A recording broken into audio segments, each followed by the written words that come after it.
ساڵتان لەبێت بینەرانی کورسات نیوز من ئاڕۆتۆفیقم بەڵقێم شەوی پانۆراما پێتان گەشتینەوە بۆ قسە و باسکردن لەسەر ڕێخستنەوەی داهاتەکانی هەرێم. هەمومان دەزانین لە ئێستادا حکوومەت هەرێمی کوردستان هەوڵەکانی بۆ ئاراستەیە کە داهاتەکانی هەرێمی کوردستان بە داهاتی ناوخۆ، بە داهاتی خاڵسنووریەکان، بە داهاتی نەوت ڕێک بخاتەوە و کۆمەڵێک باج و ڕسومات کە لە ڕابردوو لەسەر کۆمپانیاکان یاخود لەسەر ئەو لایەنانە بووە کە کاریان کردو و پێویست بووە باج بدەن نەیانداوە ئێستا بە شێوازێک لە شێوازەکان ئەمەش ڕێگە خاتەوە و دەیەوێت بیکاتە سەرچاوەیەشی گرنگی دیکەی داهات بۆەوەی کە داهاتی هەرێمی کوردستان هەم ڕێک بخاتەوە هەم زیاد بکات. دوێنێ ئەنجومەنی وەزیرانی حکوومەت هەرێمی کوردستان کۆبەوە کۆمەڵێک بڕیاری گرنگی لەو بارەوە دەرکردووە. بڕیارەکان بۆ ئاراستەیەن کە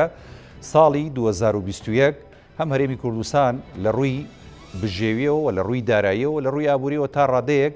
بەرەو پێشوونێک بەخۆیەوە ببینێت هەم بتوانرێت بەو داهاتی کە کۆ ئەکرێتەوە لە ناوخۆی هەرێمی کوردستان ئەگەر ڕێککەوتین لەگەڵ بەغداش کە داهاتمان لە بەغداوە بۆ هات بتوانرێت موچەخۆرانی هەرێمی کوردستان بە شێوازێکی باش و لە کات و وادەی خۆیدا دابەش بکرێت. ئەم هەنگاوانەی حکوومەت هەرێمی کوردستان لە ئێستادا تا چەندە گرنگە بە ئاراستەی ڕێخستنەوەی سەرجەم داهاتەکانی ناوخۆی هەرێمی کوردستان. حکوومەت هەرێمی کوردستان ئەتوانێت ئەم هەنگاوە بنێت لە ئێستادا ئەگەر ئەتوانێت بۆ لە ڕابردوو ئەمانەی نەکردووە. ڕێگرەکان چین بۆەوەی کە ئەگەر ئەم هەنگاوە گرنگی حکوومەت هەرێمی کوردستان جێبەجێ نەکرێت چێنەوەی کە سوودمەند دەبن لە ڕێخستنەوە و زیادکردنی داهاتی هەرێمی کوردستان ئەوانە چێن کە نایەنەوێت بچنە چوارچێوەی باجدان یاخود ڕێخستنەوەی داهاتەکانی هەرێمی کوردستان. حکوومەت هەرێمی کوردستان کۆمەڵێک پلانی هەیە بۆی کە لەم ڕێگایەدا دەستکەوتی باشتر هەم بۆ حکوومەت هەم بۆ خۆی دەسەبەر بکات. ئەم ڕۆژ لیژنەی باڵای ئابووری لە هەرێمی کوردستان کۆبۆتەوە باسی لە جارێکی دیکە ڕێخستنەوەی داهاتی هەرێمی کوردستان کردوتەوە و هەروەها برینی بەشێک لەو موچە و ئەو شایستەدارانی کە دراوە بە هەندێک کەس کە شایستەی نەبوون یاخود بە پێی یاسا ڕێک نەخرابوو ئەمانش تا ڕادەیە دەتوانێت جارێکی دیکە داهاتێکی دیکە بخاتەوە ناو گیرفانی حکوومەت هەرێمی کوردستان و لە ڕێی حکوومەت هەرێمی کوردستانی شەوم داهاتە بۆ خەڵکی هەرێمی کوردستان و موچەخۆران بە شێوەیەشی یاسایی و شایستە دابەش بکرێتەوە بە سەریاندا. ئەم شەو گفتوگۆکەین لەسەر ئەم تەوەرانە و کۆمەڵی بابەتی گرنگتر لە چوارچێوەی ڕێخستنەوەی داهاتی هەرێمی کوردستان بە میوانداری بەڕێز کاکڕێبوار محەممەد شارەزای ئابووری کە لە ستۆدیۆ لەگەڵمە بەخێربی کاکڕێبوار هەروە بڕیارە لە داهاتووش کاک بیلات سعید سەرۆشی ئینستیتوتی ئابووری بە ژمارە لە شاری هەولێر لەگەڵمان بێ. مام سەرەتای گفتوگۆکەم لەگەڵ کاکڕێبوار دەست پێ یەکەم. کاکڕێبوارەوە نەزانین ینی حکوومەت هەرێمی کوردستان لە ماوەکانی ڕابردووە لە ئێستاشدا کە گوشاری دارایی و ئابووری لەسرە و لە ڕووی داراییەوە ئێمە ماوەی چەند ساڵێکە دەناڵێنین بەدەزەوەی کە ناتوانین داهاتەکانمان بە شێوەیەکی باش ڕێک بخینەوە یاخود شەفاف نەبووین لە خستنە ڕووی داهاتەکانمان. بەڵام ئێستا ئەم هەنگاوە گرنگانی دەست پێ کردووە. هەڵسەنگاندنتان چییە بۆ هەنگاوەکانی حکوومەتی هەرێمی کوردستان لە بواری ڕێخستنەوەی داهاتی هەرێمدا؟ بەڵێ زۆر سپاس بۆ میوانداریتان دیارە بن ڕاستیا زۆر دڵخۆشم بۆ هەنگاوانە چونکە لە ڕابردوو لە چەندین بەرنامە ئێمە هەمومان هاوارمان کرد کە حکوومەت هەرێمی کوردستان پێویستە تەنها چاوی لەسەر تاکە سەرچاوی ئابووری نەودەم بێ بەڵکو بێتەوە بۆ ناو خودی با بڵێن کوردستان و دەست بۆ ئەو پنتانە بووە کە فرەسەرچاوی ئابووری فراهەمەکە بۆ حکوومەت هەرێمی کوردستان بۆی بتوانێت هاوسەنگیەک ڕاگرێت لە نێوان داهات و خەرجەکانە. خۆشبەختانە ئێستا هەنگاوەکان دەستی پێکردووە ومێ دەکەین کە لەگەڵ ئەوەی کە پەتای کۆرۆناڤایرۆس وردە بەرەو کۆتایی ئەچێ و نرخی نەوت لە جیهانە بەرزە بێتەوە تەوەقع ئەکرێت تا 65 دلار بڕوات تاما لە مانگی ماولێن مانگی شەشی ئەمساڵ بگاتە 65 دلار لەگەڵ ئەمەشا لە ناو خودی هەرێمی کوردستان ئەم هەنگاوانەی چاکسازی دەستی پێکردو. بەڵام هیوادارین ئەم هەنگاوانە سەریعتر بکرێت و بە پلانێکی وابێت کە هەنگاوەکان بە قازانجی خەڵکی کوردستان بشکێتەوە نەک هەم جارەتر بە زەرەری خەڵکی کوردستان چونکە هەنگاوەکان بەوە ئەچن کە جێگەی دڵخۆشین و جێگەی با بڵێن ئەوە بێت کە قۆناغەکە تێپەڕێنی. بەڵام بەبێت بە دیراسەیەکی قوڵ وابێت کە ئەو کۆمپانیانەی کە ئێستا داوای باجیان لێ ئەکرێت وانەکرێت ئەوانش خەدەماتەکانیان بەرزکەن جارێکی تر دۆخەکە پێچەوانە بێتەوە. بۆیە جێگەی دەستخۆشیە وایە من بەش بە حاڵی خۆم دڵخۆش بم بەڵام پێویستە بە پلانێکی باشتر چونکە پێش هەموو شتێ ئەحسا و تەختیت پاشان میزانیە دواتر ڕقابەی مالی دەتوانێت ئەمە ڕێک خات بەبێ هەر بەوە نابێت کە دەست بۆ چاکسازی بیت و داهاتیکە چونکە ئەگەر حسا و تاختیتی نەبێت و نەزانی لەکوێ پێداویستەکان کەم و کوڕەکان لەکوێوە لەکوێ سەرچاوەکان زیاد دەکرێتەوە لەکوێ با بڵێن کێشەکان هەن و چارەسەرەکرێت و دواتریش لە با بڵێن لە بودجەیەکە لە میزانەیەکە ڕێک نەخرێت و چاودێری دارایی چاودێری جێبەجێکردنی ئەم میزانە نەکات ناتوانانی ئەو ئامانجەی کە ئەتەوێت با بڵێن پێی بگەیت. کەواتە لێسادا بڕیارەکە لە حکوومەت یاریمی کوردستانەوە کە دەرکراوە و جەناب دامەژی بۆتی گرنگی خۆی هەیە بەڵام گرنگتر لەوە پلانەکانی حکوومەت یاریمی کوردستانە کە چۆن ئەم بڕیارانە جێبەجێەکات یعنی ئەتوانین بڵین لە ئێستادا میکانیزمەکانی جێبەجێکردنی ئەم بڕیارانەی حکوومەت یاریمی کوردستان لە ڕووی ڕێخستنەوەی داهات و زیادکردنی داهات لە ڕێگا جیاوازەکانەوە بۆ هەرێمی کوردستان ئەرزیەتەکەی لەبارە بووی جێبەجێ بکرێت بەدڵنیایەوە با بڵێن پێویستێکی مێژوی وای کردو کە ئێمە من چەندی جارشتمە کە من هیچ کاتێک گەشتبین و ئومێد نیم بەوەی کە حکوومەتی عێراقی یا دەسەڵاتی بەغداد چونکە بەو عەقڵەتە شۆڤیانێ ئامادە نییە ئەو ڕێکەوتن لە بەرژەوەندی خەڵکی کوردستان بکات بەڵکو دەیەوێت خەڵکی کوردستان تەسلیمی بنەوە و دوجار وەکو هاوڵاتێکی بەسەر تەماشای خەڵکە بۆیە پێویستی مێژووی پێویستی هەنووکەی وای کردووە کە حکوومەت هەرێمی کوردستان بی لەو بکاتەوە لە ناو خودی خۆیەوە دەست بکات بە چاکسازی و لێرەوە هێزی با بڵێن ئابووری بژانەوەی ئابووری دەستکا و سەرچاوەکانی ئابووری لە ناو هەرێمی کوردستانەوە دەست پێ بکەوە بتوانێت داهاتەکان ینی هاوسەنگی ڕابگرێت لەوان داهات و خەرجەکانە بۆ ئەوی لە پاشکۆیەتی ئابووری و سیاسی عێراق و وڵاتانی دەور و پشتی ڕزگاری بێت بۆیە لە ڕاستیدا ئێستا کاتی خۆیەتی و خەڵکی هەرێمی کوردستانیش خەڵکێکن کە تەسحێکی زۆریان داوە و ئامادەن هاوکاری هەرێمی کوردستان بکەن هاوکاری حکوومەتکەن لەگەڵ هەنگاوە چاکسازەکانە بەڵام پێویستە خێراتر و شەفافانەتر بێت. دەست خۆشکاک ڕێوەردی دێمە خزمەت جەنابەت بەڵێ کاک بیلال سەعید سەرۆکی ئینستیتوتی ئابووری بەژمارە کە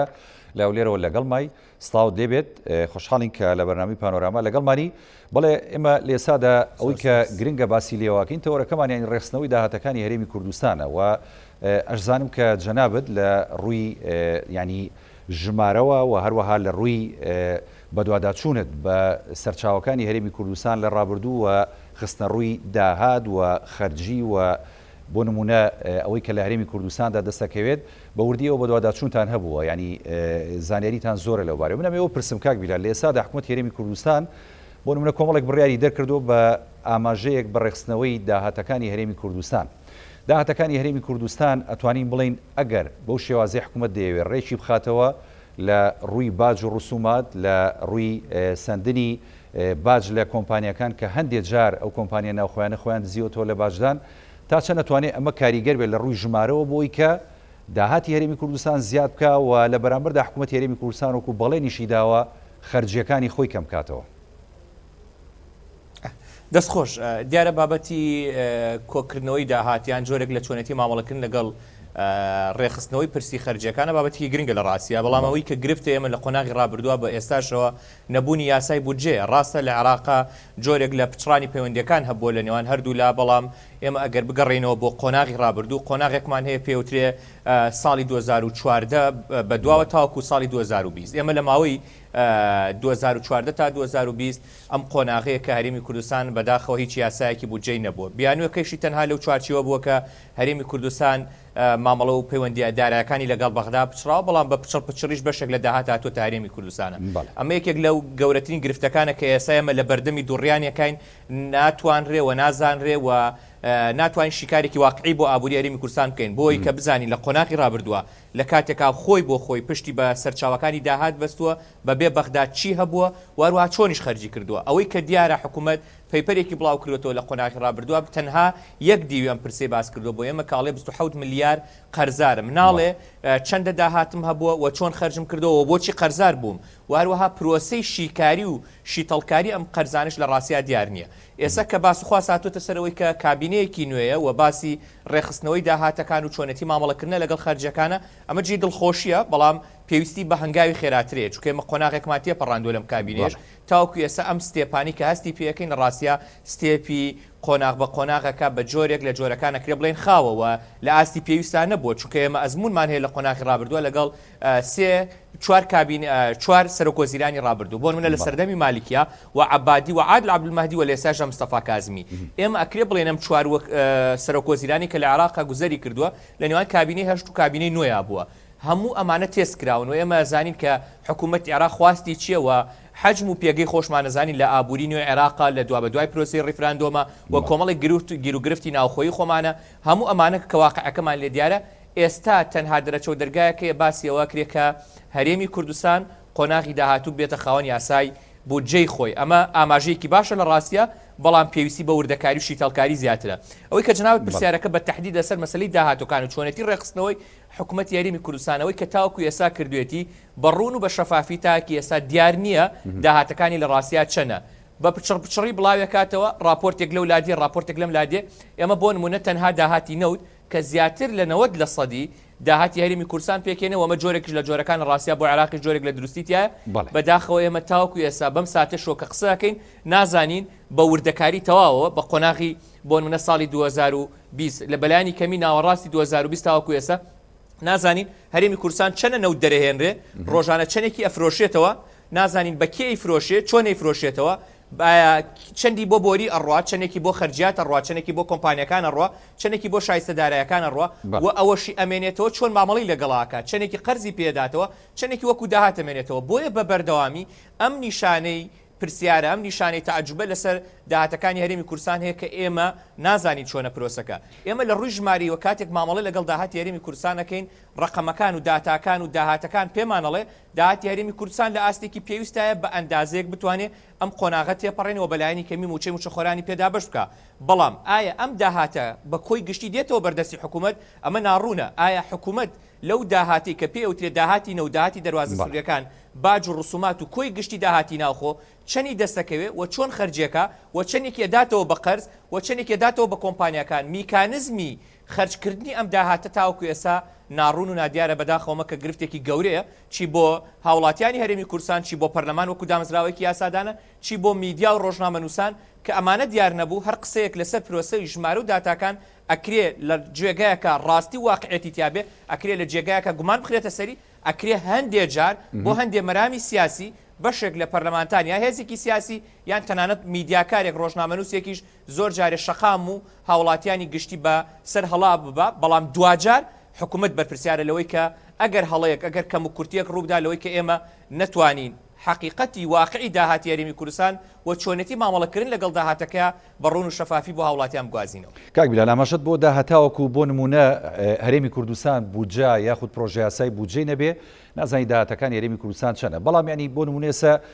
دوور نەڕوین لە کۆبوونەوەکانی ڕابردوو ئەنجومەنی وەزیرانە بازەوە کراوە کە بەو ئاراستەیە یاخود بۆ هۆڵانە هەرێمی کوردستان ئەگەر لەگەڵ بەغداژ ڕێک بکەوێ یاخود ڕێک نەکەوێ پرۆژە یاسای بودجە ئامادە بکرێ و بنێرێتە پەرلەمانی کوردستان بە ئامادەکردنی پرۆژە یاسای بودجە توانین بڵین ئەو کێشانی کە جەنابەت ئاماژەت پێدا یاخود ئەو لەمپەرانی کە جەنابەت ئاماژەت پێدا لە بەردەم ناڕوونی بودجەی هەرێمی کوردستان و خەرجەکانی هەرێمی کوردستان ئەمانە ئەڕەوێتەوە و خەڵک لای ڕوونەبێتەوە یاخود بۆ نمونە ئەو کەسانی کە وەکو جەنابەت شارەزان لە بوارەکە بەرچاوتان ڕوونەبێتەوە لە ڕووی داهات و لە ڕووی خەرجەکانەوە.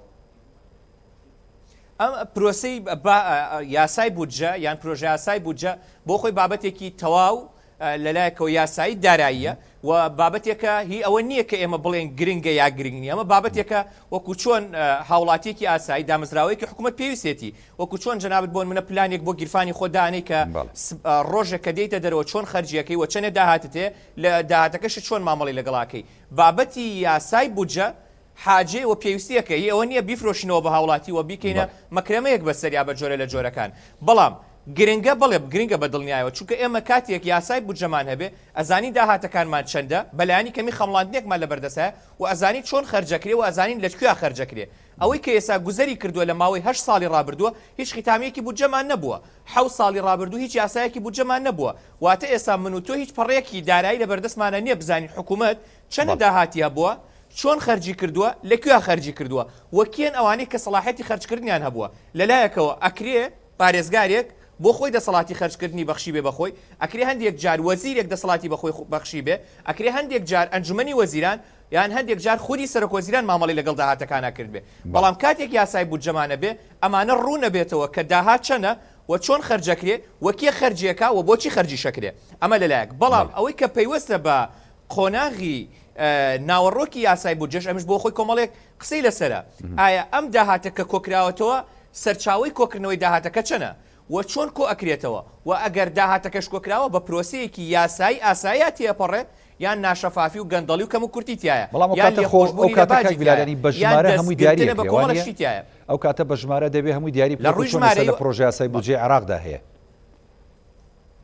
بەڵێ ڕاستە لە ڕووی ژمارەیەوە دیاریەکرێ بەڵام دەسەڵاتی یاسادانان دەسەڵاتی چاودێریکردن وەکو پەرلەمان هێشتا لێرە دەسەڵاتەکەی کۆتایی پێ نایە ئەمە بۆ لە کۆتایی ساڵێڵێن ختامی بودجێ ساڵی ڕابردومان بۆ بێنە پەرلەمان بۆی بزانین ئایا ئەوەی کە حکوومەت بۆ خۆی نووسیوێتی بڕوای پێ هەبووە کاری پێ کردووە ئایا داهاتەکانی وەکو خۆی لە شوێنی خۆیان خەرج کردووە و دیارە ئەم پرۆسەیە بە پرۆسەیەکی یاسایی و ئاسایەتیە پەڕیوە یاخود نە بۆیە بابەتی چۆن پەسەندکردنی یاسای بودجە گرنگە ختامی بودجێش گرنگە لە کاتێکە یاسای بودجەمان نەبووە ختامی بودجێشمان نەبووە و بە ساڵی 2013ەوە کە ئەماژەم پێکرد لە قۆناغی ڕابردووە بەڵام بابەتی چاودێریکردن بابەتی وردبوونەوە بابەتی شەفافیت لە چۆنەتی مامەڵەکردن لەگەڵ داهاتەکان ئەمە پرۆسەیەکی بەردەوامی ڕۆژانە و چاودێریەکی دەسەڵاتی یاسادانانە وەکو پەرلەمان و میدیا و دیوانی چاودێریە کۆی گشتی پێکەوە بێت چاودێرمی لەسەرەوەی کە حکوومەت چۆن داهاتەکانی کۆکاتەوە لە شوێنی خۆیان خەرجێکات و ئەنجامەکانی ئەم خەرجکردنە چیەگەێنێتەوە بە ئێمە. زۆر باشە دەست خۆش کاک بیلادێم و خزمەت جەنابێت بەڵێ کاکڕوارەکو کاک بیلال ئاماژەی بێدا ینی بەڕاستی ئێمە چەند ساڵێکە هەرێمی کوردستان ناڕوونە دیار نیە ینی کە داهاتمان چەندە یاخود بۆ نمونە خەرجی حکوومەتی هەرێمی کوردستان چەندە لە چوارچێوەی ئەم بڕیارانەی کە دەرکراوە لە ئەنجومەنی وەزیرانی حکوومەتی هەرێمی کوردستان و بۆ ڕێخستنەوەی داهاتی هەرێمی کوردستان ئەگەر لە داهاتووشدا لە چوارچێوەی ئەم بڕیارانەشدا شەفافیتمان نەبینی و نادیاری هەبوو لە سەرچاوەکانی داهات و ژمارەکان ینی بەو شێوەیە نەبوو کە لە خەرجی و لە داهاتدا هەیە ئەو کاتا توانین بڵین ینی کاری شوهامان نەکردو یاخود پلانەکان سەرکەوتو نەبوو ئەمەیان ڕاستە؟ بەڵێ بەدڵنیاییەوە ئەگەر بێت و دۆخی هەرێمی کوردستان گەیشتۆتە قۆناغێک کە پێویستی بە بڕیاری جەریئانەیە ینی ئەم با بڵێن ئەو شێوازە نەمەتەی ڕابردوو ئەگەر بێت و درێژە بکێشێت کارەسات دروستەکە بۆ خەڵکی کوردستان و بۆ حکوومەتی کوردستان بۆیە حکوومەت ناتوانێت چیتر بەردەوامی بەو دۆخە بدات چونکە پێشووتر با بڵێن ساڵی پار ئەم وەختە هەم نرخی نەوت بەرز بوو هەم لە عێراقەوە تا بژەیەک داهات بۆ هەرێمی کوردستان هەم با بڵێن حرەکەی زیاتر هەبوو لە بواری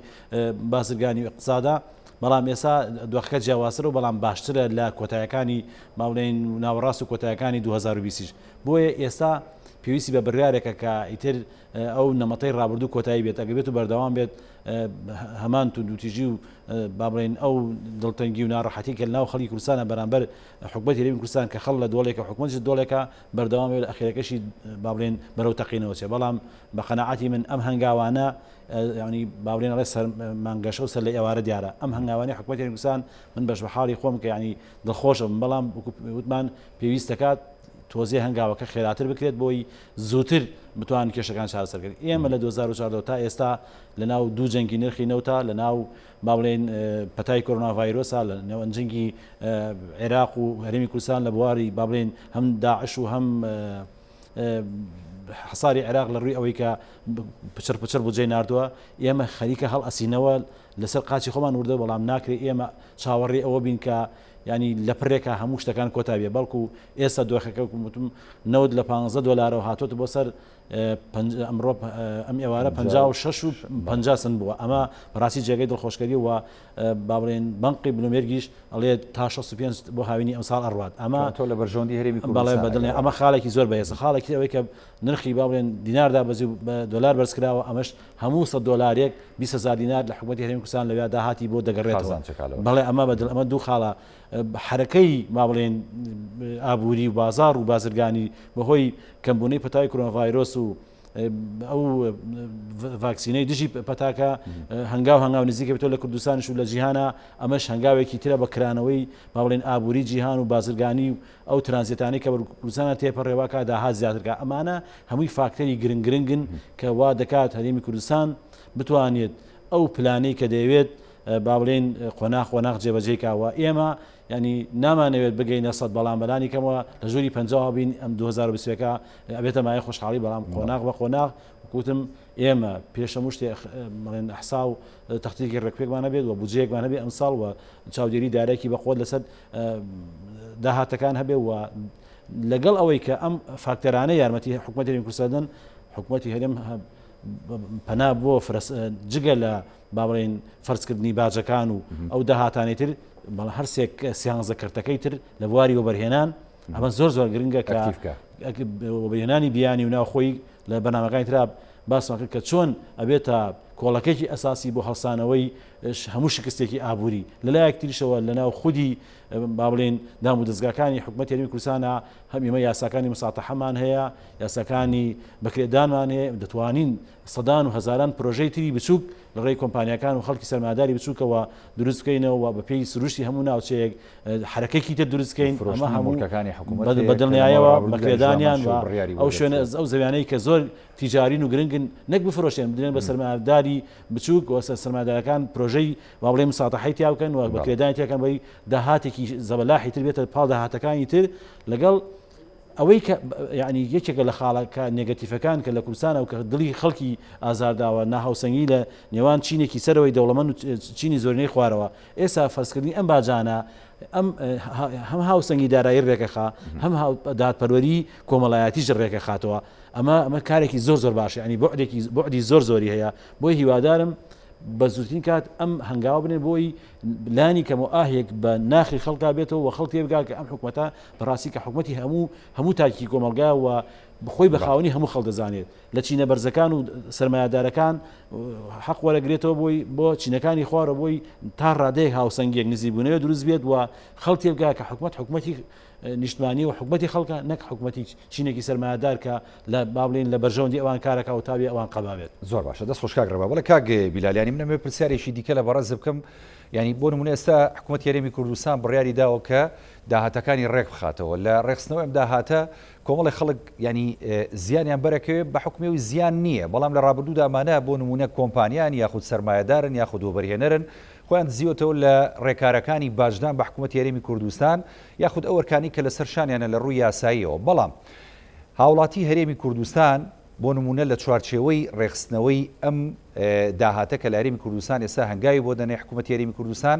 تا چەندە زەرمەند دەبێ هاوڵاتی هیچ زەرری بەرەکەوێت لەمەیە یاخود نەخێر هاوڵاتی قازانجێتی لە ڕوویەکەوە گرفتەکە لەوەی حکوومەت تاوەکو ئێستا لە پرۆسەی باجا بە پرۆسەیەکی یاساییات تێنەپەڕیوە ئەوەی کە حکوومەت لە ئێستا کاری پۆوەکە بەبێ ئاگاداری پەرلەمان بەبێ ئاگاداری پەرلەمانی عێراق کۆمەڵێک هەنگاوی ناوە کە لە ڕاستیا ڕوون نییە تاوەکو ئێستا کە بزانین نیازی چییە لە پرۆسەی زیادکردنی باجەکان یان وەکو خۆی ئەڵێ ڕێخستنەوەی باجەکان چونکە ئێمە بێ بە کۆمەڵێک ڕێکاری یاساییات تێپەڕین بۆی بزانین لەسەر چی باجدانێن و لەسەر چی باجدانانێن کاتێک باجدانرێ باج خۆی بۆ خۆی بەشێکە لە دروستکردنی پردێکی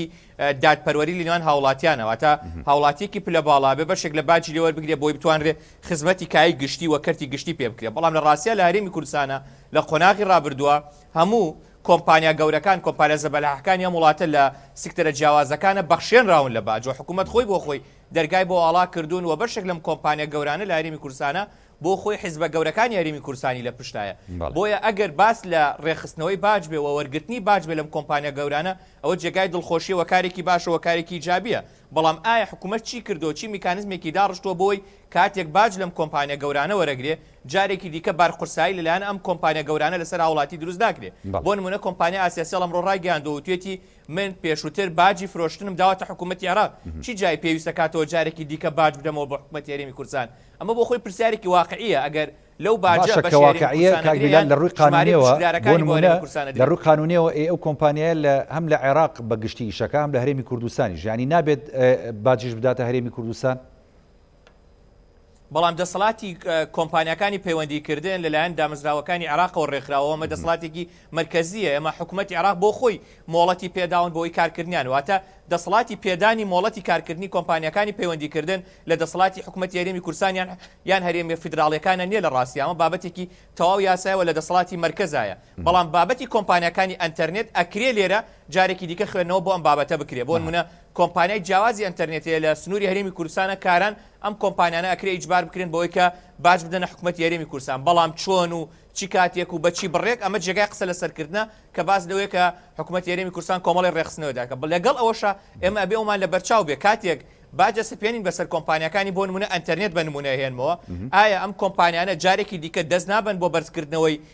کڕینی کارتەکانی ئەنتەرنێت ئایا ئەم کۆمپانیانە لە پای پێدانی باج بە حکوومەت نایەن گێگاکانی ئەنتەرنێت کەم بکەنەوە بۆ هاوڵاتی ئەبێت چاودێریەکان لەسەر ئەم کۆمپانیانە زیاد بکرێ بەڵام ئایا کۆمپانیەکانی نەوت باجیانداوە بە حکومەت لە قۆناغی ڕابردوو ئایا کۆمپانیەکان کەەوە بەرێنانەکەن لە هەرێمی کوردستانە باجیاندا بۆیە کۆمەڵێک سکتەری کەرتی تایبەتەیە لە هەرێمی کوردستان ئەکرێ بخرێنە ژێر چاودێریەوە بۆی باجیان لێوەربگرێ لە پای خزمەتکردن بە کەرتی گشتی و بە هاوڵاتیان بەڵام بەمەرجێک کە نەبێتەوە کاریەوەی کە هەڵاوسان لە بازارە دروست بێ نەبێتەوە کاریەوەی کە ئەم کۆمپانیانە ئاستی خزمەتگوزاریەکانیان کەمەنگەوە نەبێتەوە کاریەوەی کە ئەم کۆمپانیانە لە پێدانی خزمەتگوزاریەکان نرخەکان لەسەر هاوڵاتی بەرز بکەنەوە لە پایەوەی کە باجێکە دەن بە حکوومەت ئەگەر بتوانڕێ ئەم بابەتە بەو شێوەیە ڕێبخرێتەوە خۆ کارێکی باشە و کارێکی جێگای دڵخۆشیە بەڵام تاوکو ئێستا ئەو ڕێکارانەی کە حکوومەت ناوێتی لە ڕاستیە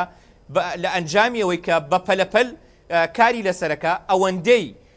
ڕێخستنەوەی داهاتی لێ ناخوێنرێتەوە ئەوەندەی هەستەکرێ کە حکوومەت ئێوێ لە قەیرانێکی دارایی خۆی ڕزگار بکە بەڵام لە تەنشتی خۆڕزگارکردن لە قەیرانی دارایی قەیرانێکی دیکە بۆ هاوڵاتیان دروستەکە وەکو چۆن حکوومەتی عێراق هاتووە لە پایەوەی کە چاکسازی بکە لە پایەوەی کە گەندەڵی کەم کاتەوە لە پایەوەی کە کۆمەڵێک پرۆسەی کەمکردنەوەی خەرجەکان ئەنجامدا هاتووە ڕاستەوخۆ بەهای دیناری عێراقی دابەزاندووە کە 20% توانای کڕینی لای هاوڵاتی عێراقی و هەرێمی کوردستان کەم کردوێتەوە بەنێوی ئەوەی کە دەست نابا بۆ کەمکردنەوەی موچە بەڵام لە لایەکی دیکەوە موچەخۆرێک لە عێراق کە ملیۆنێک دینار موچەکەیەتی بۆ نمونە ڕاستەوخۆ 20% توانای کڕینی کەم کردوێتەوەواتە 20% داهاتی کەم کردوێتەوەواتە 20% موچەکەی کەم کردوێتەوە حکوومەتی هەرێمی کوردستان بە ئێستاشەوە کە دیار نییە چ کاتێک موچەی بۆ نمونە ئەم مانگە دابەشەکە ئایا موچەی ئەم مانگە کە دابەشەکرێ موچەی مانگی 11 یا موچەی مانگی دەیە لە هەمان کاتە هاتووە ئەڵێ بە 21% لێ بڕینەوە بووچە دابەشەکەم لە کاتێکا بۆ خۆشی حکوومەتی عێراق لە ئەنجامی دابەزانی بەهای دینار لەوێش جارێکی دیکە 20% توانای کڕینی هاوڵاتی کەم کردوێتەوەواتە موچەخۆرێک لە هەرێمی کوردستان ئەگەر لە کاتێکی ئاسایی و حەقیقی و واقعی مانگانەشا موچە وەربگرێ 60% موچەکەی پێدرێ نەوەکو 100% موچەکەی ئەگەر بۆ دوو مانگ ئەژماریکەن واتە مانگانە 30% موچەی پێدرێ چکە ئەزمموی ڕابردوو پێمانی وتووە لە ساڵی 2020 5 موچەی حقیقی موچەی ساڵی 2020 دابشکراوە بۆیە ئەگەر ئەم پرۆسەیە وەکو ئێستا هەیە بەردەوام بێ بەداخەوە ناکرێ ناوی بنین ڕێخستنەوەی داهاتەکان لە پێناو بەرژەوەندی هاوڵاتیان ئەوەندەی وای لێ خوێنرێتەوە حکوومەت ئێوێ ئەم قۆناغا مەترسیەکانی بەردەمی خۆی کەم کاتەوە لە ئەنجامی هاتووە کۆمەڵێک ڕێکاری خستوەتە کار کە لە قۆناغی داهاتوە مەترسیەکانی لەسەر هاوڵاتی زیاتر دەکات باشە خۆ ئەگەر بەم ڕێکارانە وەکو حکوومەتی هەرێمی کوردستان ڕاشی گەیانەوە ئەڵێ یانی ئەمانەوێ ئەمە کاریگەر بێ بۆی کە بتوانین یعنی 30 ڕۆژ جارێک یاخود وادەی موچە دیاری بکەین کە بڵین بۆ نمونە لە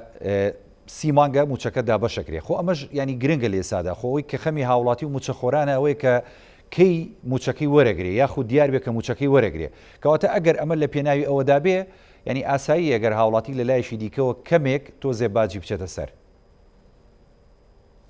قسەکە لەسەرەوەی ئایا حکوومەت چۆن ئێوێن بابەتە ڕێخاتەوە کوتم یەکەم بۆ خۆی بابەتەکە تەواو بابەتێکی پێچوانی دەستوری عێراقا بابەتێکە پرۆسەی یاسایی تێنەپەڕاندووە بەژێر چوارچێوەی دەسەڵاتی یاسادانە کە پەرلەمانە تێنەپەڕیوە حکوومەت هاتووە بە کۆمەڵێک بە بڕیار و ئەوێ بەم بڕیارانی ئەنجومەنی وەزیران ڕاستەوخۆ وەزارەتەکان بخاتە ژێر چوارچێوەی بەرپرسیارەتێکەوە کە ڕێنمایی بۆ جێبەجێکردنیان بڕیارانە دەرکەن ئەمە بۆ خۆی لەلایەکەوە گرفتە لەلایەکی دیکەوە کوتم حکوومەت ڕوون نەبووە بەرچاوی هاوڵاتیانی بە جۆرێک لە پرۆسەی شەفافیەت و خستنەڕووی داهاتەکانیان بە جۆرێک مامەڵی نەکردووە کە هاوڵاتی ئەم هەنگاوانەی کە لە ئێستای ژائینێ والی بخوێنێتەوە کە لە بەرژەوەندی ئەوە لە ڕاستیە ئەمە خاڵی دوو خاڵی سێم حکوومەتی عێراق لە ئەنجامی ئەوەی کە ئێوێ بابەتێکی دارایی خۆی کورتێنانێکی خۆی پڕکاتەوە هاتووە بەهای دیناری دابەزاندووە جارێکی تر حکوومەت هاتووە بە بیانوو ئەوەی کە بێوێ موچە لە کاتی خۆیان دابەش بکە هاتووە جارێکی دیکە لێبڕین 21% ئەنجامەدا و پێی ئەو زانیاریانەشی کە هەیە ئاماژە بەوە کرێت کە حکوومەت ئێوێ ساڵی 2021 بەلایانی کەم ئەگەر لەگەڵ بەغا نەگاتە ڕێکەوتن بە 21% لێبڕینەوە موچە دابەش بکە کە ئەمە گەورەترین کارەساتە لە کاتێکە ئەگەر حکوومەت بیشتوانێ لە هەمان کاتە هەموو مانگێک لە وادەی خۆیان موچەش دابەش بکە موچەخۆرێکی هەرێمی کوردستان 60% موچەکەی پێدرێ چونکە 20% توانای کڕینی کەم بووەتەوە لە ئەنجامیەوەی کە حکوومەتی عێراق ڕێکارێکی جێبەجێ کردووە کە دابەزانی بەهای دینارە لە هەمان کاتە حکوومەتی هەرێمی کوردستان هاتووە 21% لێ بڕێ واتە موچەخۆرێک لە هەرێمی کوردستان 59% موچەکەی پێدرێ ئەگەر لە کاتی خۆشیان پێ بدرێت بەڵێ دەست خۆش کاک بیلال بەڵێ کاک ڕێوارانی پێشتر لە قسەکان ئاماژەت بۆداوە لە ئێستاشدا ئەبینین ئێمە کە لە بۆرسەکاندا نەوت ینی ڕۆژ بە ڕۆژ نرخەکەی بەرزبوونەوە ئاڕات دیارە بەرزبوونەوەی نرخی نەوت بۆ هەرێمی کوردستان ئەمە جێگای خۆشحاڵیە بەڵام گرنگ ئەوەیە ئەوەی کە دەسەکەوێت لە داهاتی نەوت وەکو ئەم کاک بیلال ئەم جەنابیشتا ئاماژەت پێدا ئەمە شەفاف بێت و بزانێت چەند دەفرۆشێ و چەند داهات دەگەڕێتەوە بۆ هەرێمی کوردستان لە بەرزبوونەوەی نرخی نەوت لە داهاتوودا هەرێمی کوردستان ئەتوانێت جارێکی دیکە ئەوەی کە ناوی ناوە ڕێخستنەوەی داهات ئەو داهاتی کە دەستی دەکەوێت بە شێوەیەشی باشتر و بە شێوەیەشی ئیجابیتر لە پێناو بەرژەوەندی هاوڵاتیان هەرێمی کوردستان و بنیاتی ئابووری هەرێمی کوردستان سەرفی بکاتەوە. بەڵێ بڵێن بە پێوانەی ساڵی ڕابردوو ئەم کاتە ئەتوانین تەقیمی ئێستا بکەین بۆ حکوومەت هەرێمی کوردستان لەسەر ئەساسی داهاتی نەوتەکەی. ساڵی پار ئەم وەختە تاکو مانگی چواریش حکوومەتی هەرێمی کوردستان پێش ئەوەی کاریگەری کۆرۆنا ڤایرۆسەکە و با بڵێن جەنگی نرخی نەوت ڕوو بدات حکوومەتی هەرێمی کوردستان وای کردە هەموو سیمانگجارێک موچەیەک بدات، یعنی لەم چەند مانگەی ساڵی پار کە ئەم کاتانە توانی لە ڕێگەی داهاتی نەوت و ئەوەی کە لە عێراقەوەیت سی ڕۆژارێ بڵێن موچێکی تەواوەتی بدات بەڵێ سی ببرە سی ڕۆژارێک موچێکی تەواو بدات ئەگەر بێت و نرخی نەوت بگاتە $65 و ئەم بەزبوونەوەی با بڵێن $، و ڕێخستنەوەی داهاتەکان بە دڵنیاییەوە کاریگەری با بڵێن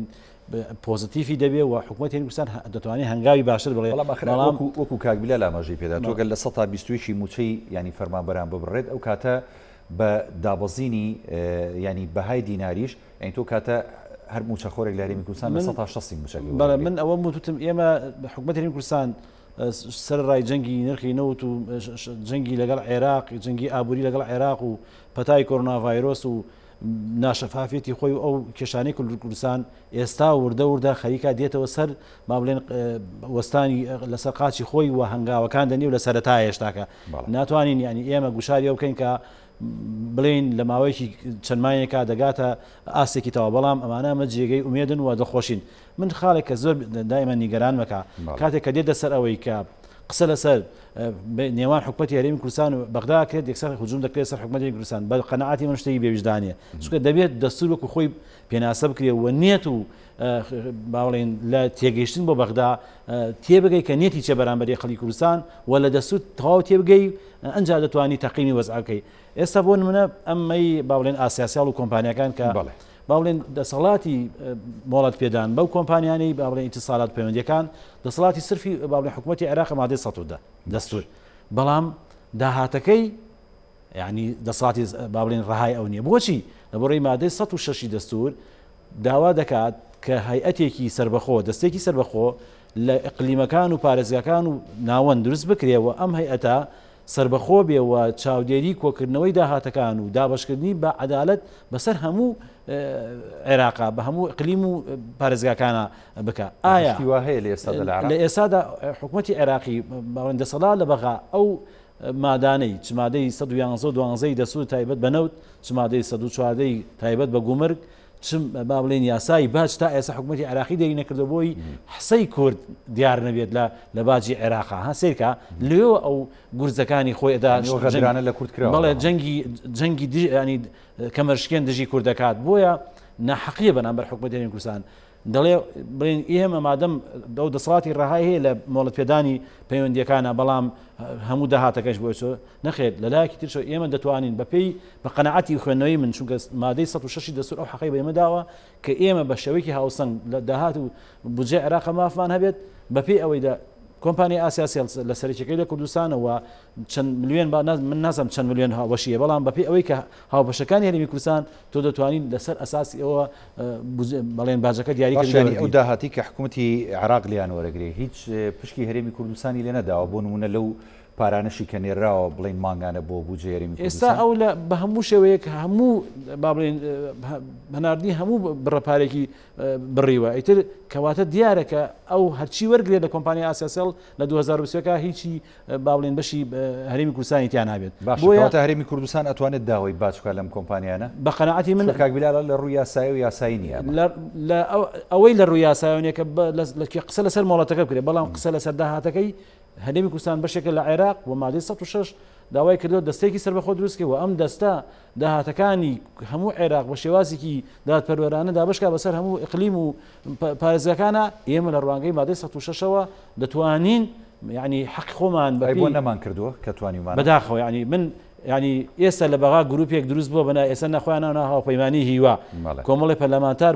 بە هەمویانەوە ڕۆشتون دەوێ خەڵکی کوردستان دەنگی پێداون مانگی 12 میلیۆن دینار بێژگە حیمایەکانن پارە وەرەگرن ئەوە چەند ساڵە لەوێن ئێستش نیانتوانێ مادێکی دەستوری جێبەجێکەن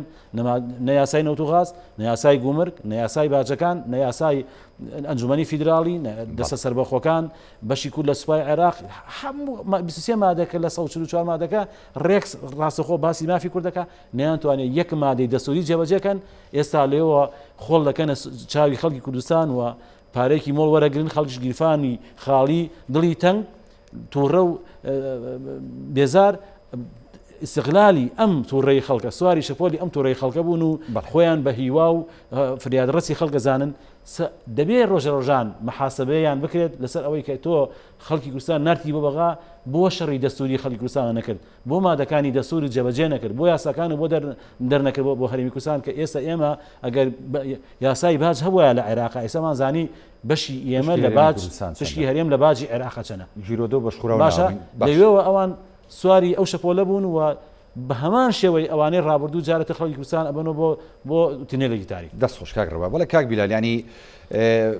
هەرێمی کوردستان لە ئێستادا ینی بە ئاراستی ڕێکەوتنە لەگەڵ حکوومەتی عراقی و پشکی هەرێمی کوردستان لە بودجەی 2020 عراق ینی دیاری کراوە بەڵام گرنگەوەیە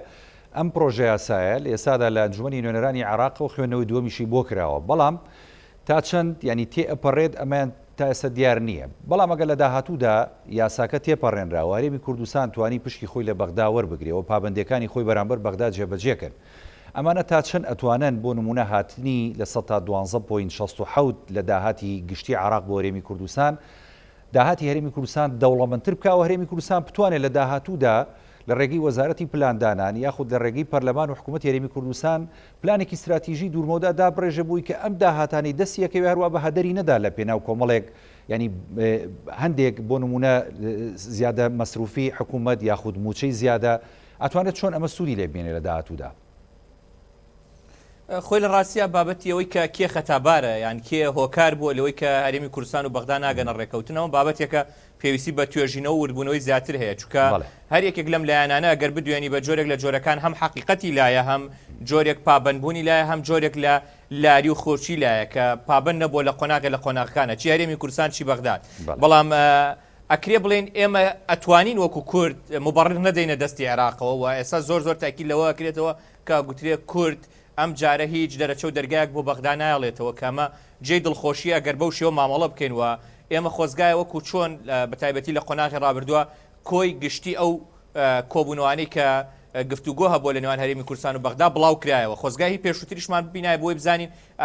ئاستی دانوستانەکانی نێوان هەرێمی کوردستان و بەغدا لەکوێ بووە سەبارەت بە بودجەی 2021 عێراق ئێمە کۆمەڵێک ململانی قوڵمان لە بەردەسایە بەشێکی پێوەستە بە ناوخۆی عێراق و حکوومەتی عێراق و پارێزگاکان لە عێراقا بۆ خۆیان بەشێک لە ململانیان هەیە لەسەرەوەی کە چۆن هەرێکێک پشک و پێگەی خۆی لە نێو بودجەی عێراقا دیاری بکە خاڵێکی دیکەی جێ گفتوگۆ قسە لە سەرکردن کە بە دڵنیایە و باسوخواسی بەهای دینارە کە جارێکی دیکە لە نێو بودجەی 2021 کادێتەوە کایەوە کە ئایا چۆن ئەم قۆناغەتیە پەڕێ من هەرچەنە پێم وایە ئەم بابەتە لەوانەیە زۆر بەو قورسایە گفتوگۆی لەسەر نەکرێت بەڵام بابەتێکە ئەگەر بۆ مزایدێش بێ بەشێک لە پەرلەمانتاران لەوانەیە ڕخنیان هەبێت تێبینیان هەبێ قسەی لەسەر بکەن چکە هەڵبژاردنێک لە پێشە لە عێراقا خاڵی سێم باسی پشکی کورد و هەرێمی کوردستان و مامەڵەکردنە لەگەڵ هەرێمی کوردستانە ئەوەی کە ئەگوزەرێ ئێمە بێ دووش لە یەک جا بکەینەوە سەرۆکی پەرلەمان وەکو دەسەڵاتی یاسادانان سەرۆکی حکوومەت وەکو دەسەڵاتی جێبەجێکردن وەروە سەرۆک کۆمار ئێستا ئەوەی کە ئەم ئێوارە بینیمان بۆ نمونە کۆبوونەوەی نێوان هەر سێ سەرۆکایەتێکە بووە جارێکی دیکە تاکید کراوەتەوە لەوەی کە پشکی هەرێمی کوردستان و مافەکانی هەرێمی کوردستان جۆرێک لە پارێزراوی تیابێ ئەمە جێی دڵخۆشیە بەڵام ئێمە بێەوە بزانین ئێستا دوو بەرە دروست بووە بەرەیەکی کە پێ وترێ حکوومەت وانەی کە بەڕێوەبردننی حکومڕانیان لە عێراقا لە ئەستۆیە جۆرێک لە تەفاهم و نزیک بوونەوە و خواستی چارەسەرکردنی کێشەکانیان هەیە لەگەڵ هەرێمی کوردستانە بەڵام تەوژمێکی دیکە لە نێو پەرلەمانی عێراقا هەیە کە بە ئەزمموی قۆناغی ڕابردوومان بە تایبەتی لە تێپەڕاندنی یاسای قەرزە بۆمان سەلما کە ئێمە ڕاستە لەگەڵ حکوومەتان ڕێکەوتنەکەین بەڵام هیچ گرنتیەک نییە لە نێو پەرلەمانە تێپەڕێ بۆی من پێم وایە ئێستا ئەو قۆناغەیە کە هەرێمی کوردستان پێویستی بەوەیە کە شاندێک لەسەر ئاستی باڵا بە تایبەتی پێکەنەرەکانی حکوومەت بڕۆنە بەغدا لەگەڵ لایەنە سیاسیەکانی بەشدار لە پەرلەمانی عێراقا گفتوگۆ بکەن ئەگەر فریای ئەمە نەکەون لە ڕاستیە قۆناغێکی پڕمەترسیمان لە پێشە کە هیچ گرنتیەک نییە هیچ ئەمەلێک نییە بە هەمان شێوەی یاسای قەرز لە قۆناغی داهاتووە یاسای بودجێ شتێ نەپەڕێەوە خواستەکانی کوردی تا جێبەجێ نەکرێ بەڵام لەگەڵەوەشا بێ کورد تەواو خۆی ئامادە بکە بۆ ئەو قۆناغە کە قۆناغێکی پڕ ململانەیە و ئەکرێ بڵێن تێپەڕاندنی یاسای بودجەی 2021 و جێبەجێکردنی خواستەکانی کورد ئەگەر تێپەڕێ بەم پرۆسەیەدا ئەوە ئەکرێ بڵێن قۆناغی داهاتوومان قۆناغێکی ئاسانتر و باشتر و چاکترە بێ بۆی گفتوگۆ لەسەر یاسای نەوت و غاز بکەین لەسەر یاسای اتحادیەکان بکەین و مافی و داهاتە اتحادیەکان بکەین و کۆمەڵێک پرۆسەی یاسایی و داهات لە پێشمانێک کە لەگەڵ عێراقا یەکلایی بکەینەوە بەڵام دروستبوونی هەر گرفتێک لەمە ئەکرێ بڵێن کۆمەڵێک گرفتی گەورەتر بە دوای خۆیان هێنێ چی لە بەشداری سیاسی کورد لە قۆناغی داهاتوو چی لە بەشداری کورد لە هەڵبژاردنەکانی داهاتووە چی لە چۆنەتی مامەڵەکردن لەگەڵ قۆناغی داهاتوو کابینەی داهاتووی حکوومەتی عێراقا و هەروەها بۆ نێوخۆی هەرێمی کوردستانیش کۆمەڵێک گرفتی گەورەتر دروستەکە کە لە ڕاستیە هەرچەندە ئەگوترێ و قسەیشی لەسەر کراوە لە کۆبوونەوەی ئەنجومەنی باڵای ئابووری هەرێمی کوردستانە لە کۆبوونەکانی ئەنجومەنی وەزیران و بەپێی و ڕاگەنراوانەی کە بڵاو بووەوە ئەگوتری هەرێمی کوردستان خۆی بۆ هەردوو ئەگەرەکە ئامادە کردووە ئەگەر ئەگەر ڕێ بکەین لەگەڵ بەغدادا چۆن یاسای بودجەمان هەبێ ڕوانەی پەرلەمان بکەین و ئەگەر ڕێکەوتنیش ئەنجام نەدرا هەرێمی کوردستان بۆ خۆی یاسای بودجێ هەبێ بەڕای جەناب هەردوو ئەگەرەکە قورسە ئێمە ئامادەمان هەردوو ئەگەرەکە قورسە بۆ هەرێمی کوردستان هەردوو ئەگەرەکە وەکو یەک نییە ئێمە گەل لەگەڵ بەغدادا بە جۆرێک بگەینە ڕێکەوتن بە دڵنیایەوە ئەو بڕەپاری کە لە بەغداوە گاتە دەستمان زۆر زیاترە لەوەی کە لە ئێستادا خۆمان پرۆسەکە ئەنجام بدەین لە فرۆشتنینە و لە کۆکردنەوەی خەرجیەکانە بەڵام لەگەڵ گرنتی نییە لەوە چ دوو مانگ سێ مانگ بنێرێ و کاتە تەگەرێکی بۆ دروستکەن بەڕاستی ئەمێنێتەوە سەر ئاستی پابندبوونەکانی هەردوو لا چونکە ئێمە ئەبێ بۆ بزانین ئایا هەرێمی کوردستانیش چەنە پابند دەبێ ئایا عێراقی چەنە پابندی لە قۆناغی ڕابردووە کە زۆر جارێ ڕێکەوتن نەبووە یان من زۆر جارێ ئەم ڕێکەوتنانەی نێوان هەرێمی کوردستان و بەغدان بە تایبەتی لە ساڵانی پێش 2014 ناو نابوو ئەمود ئەو ڕێکەوتنانەی کە لە زستانە ئەنجامەدرێ و لە بەهارە هەڵەوەشێتەوە بەداخەوە چونکە هەموو ساڵێک کە گفتوگۆی بودجاکرێت لە جۆرێک لە زستانە بەڵام 3 مانگ 4 مانگی درێژەیەکە و لە بەهارە هەڵکشا بۆ هیوای کەم جارە ئەگەر ڕێکەوتن بکرێ هەردوو لا بە جۆرێک لە جۆرەکان پابند بن بە ناوەڕۆکی ڕێکەوتنامەکان و ئەکرێ وەکو چەند جارێکیش دووپات کراوەوە ئەکرێ لایانی سێمیش بە جۆرێک لە چاودێریکردنی ئەم جێبەجێکردنی ئەم ڕێکەوتنامە بێنرێتەکایە و ئایا نەتەوە گرتوەکان بێت یان لایەنێکی سێم دروست بکرێ بۆ چاودێریکردنی ئەم ڕێکەوتنی کە لە نێوان هەرێمی کوردستان و بەغدا دێتەکایەوە چونکە قۆناغی داهاتووی هەم ئابووری هەم سیاسی عێراق زۆر ئاڵۆزەوە زۆر مەترسیدارە ئەگەر هەرێمی کوردستانیش نەتوانێت جێپێی خۆی لە پرۆسە سیاسی و یاسایی و ئابوووریەکە لە قۆناغی داهاتوو جێ بکاتەوە ئەکرێ بڵێن قۆناغێکی باش نابێ و قۆناغێکی ئاسانتی نابێ بەڵام لەگەڵ ئەوەشان ناکرێ ئێمە ئەوە لە بەرچاو نەگرین کە داهاتی نەوت بەرزە بێتەوە کە مەترسیەکانی ڤایرۆسی کۆرۆنا کەمە بێتەوە کە ئەو هەنگاوانی کە لە ئێستادا باسەکری ئەگەر وەکو خۆی جێبەجێ بکرێ لە بابەتی چاکسازی لە کەمکردنەوەی گەندەڵی لە زیادکردنی شەفافیت لەگەڵەوەشە هەموو ئەمانە پێکەوە ئەگەر پێکەوە کاری بۆ بکرێ و بەدەستە جەمعی و پێکەوە ئەو هێزە بەشدارانی ناوحکوومەت ئەتوانرێ بە جۆرێک لە جۆرەکان بەشێک لە گرفتی دارایی و ئابووری هەرێمی کوردستان چارەسەر بکات. بەڵێ دەست خۆش کاک بێ بەڵێ کاگێ ڕێباریانی ئێمە لە ڕابردوو لە ئێستاشدا لە هەرێمی کوردستان توانیمانە سوود و بینین لە ئەزمموی بۆ نمونە وڵاتانی جیهانی کە بەم کێشە و بەم ڕەوشە سەختانەدا تێپەڕیون یاخود توانیمانە ئیسیشارە بکەین بە ڕاوێژکاری باڵای هەندێک ڕێکخرا و هەندێک کۆمپانیای گەورە کە لە بوارەکانی هەم شەفافیت هەم ینی زیادکردنی داهات هەم بۆ نمونە بەڕێوەچوونی ئەو سێکتەرە گرنگانی کە هەیە بنە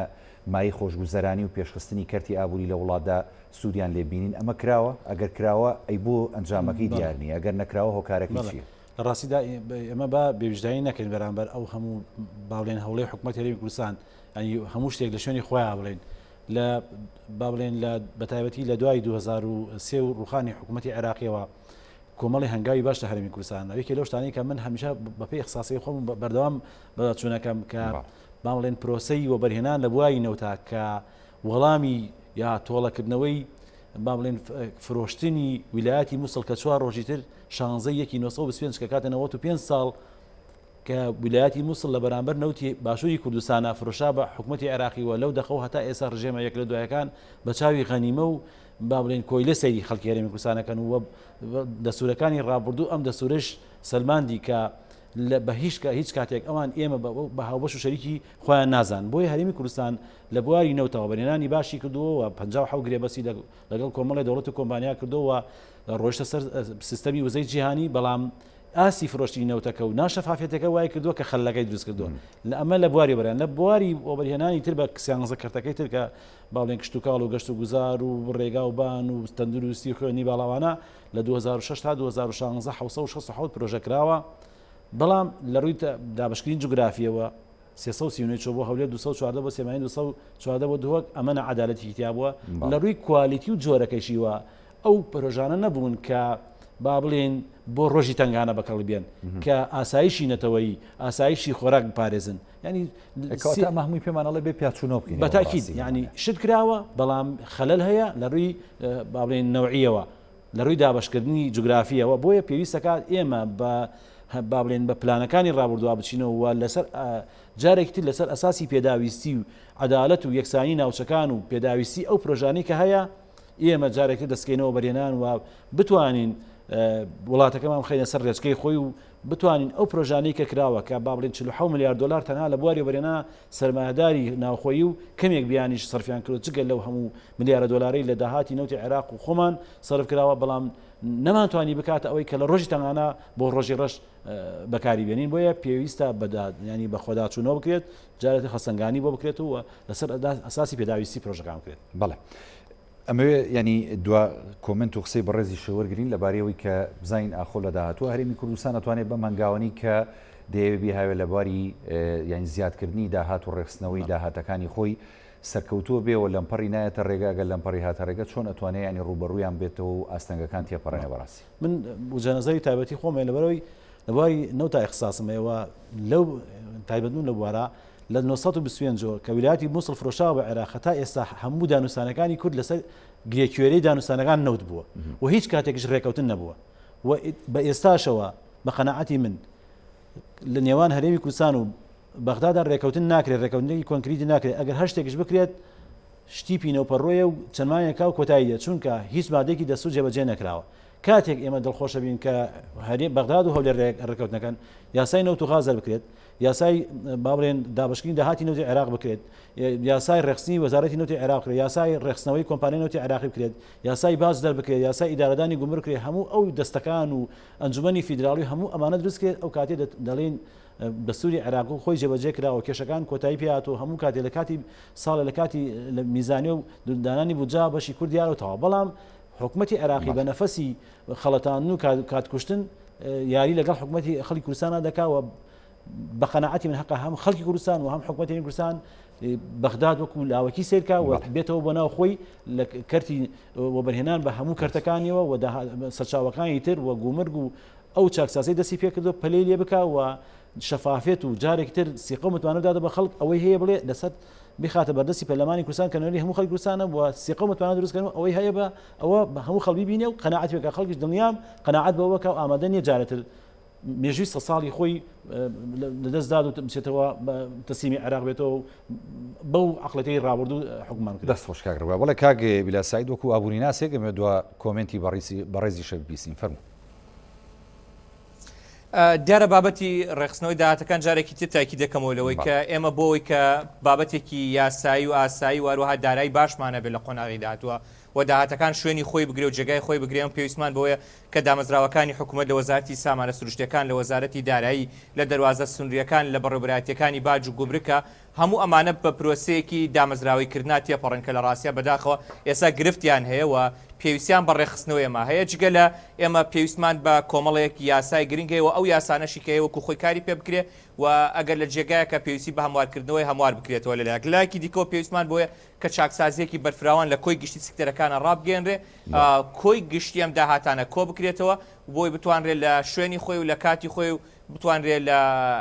خزمەتی هاوڵاتیانە بە شێوەیەکی گشتی موچەخۆران و بە تایبەتی لە کەرتی گشتیا جارێکی تر بە خەرج بکرێتەوە کاری لەسەر بکرێت. بەڵێ زۆر سپاس بۆ کاک بیلاساید سەرۆکی دیستۆ یابووری بە ژمارە کە لە ستۆدیۆکانمان لە شاری هەولێر لەگەڵمان بووی ڕاو سپاس بۆ کاک ڕێبوار محەممەد شارەزای یابووری کە لە ستۆدیۆ لە سلێمانی لەگەڵمان سپاس دەکەین. بەڵای بینەرانی بەڕێز ئەڵقێم شەوی پانۆراماتان پێشکەش کرا هەمیشە ساغ و تەندروست باش بن خواتان لەگەڵ.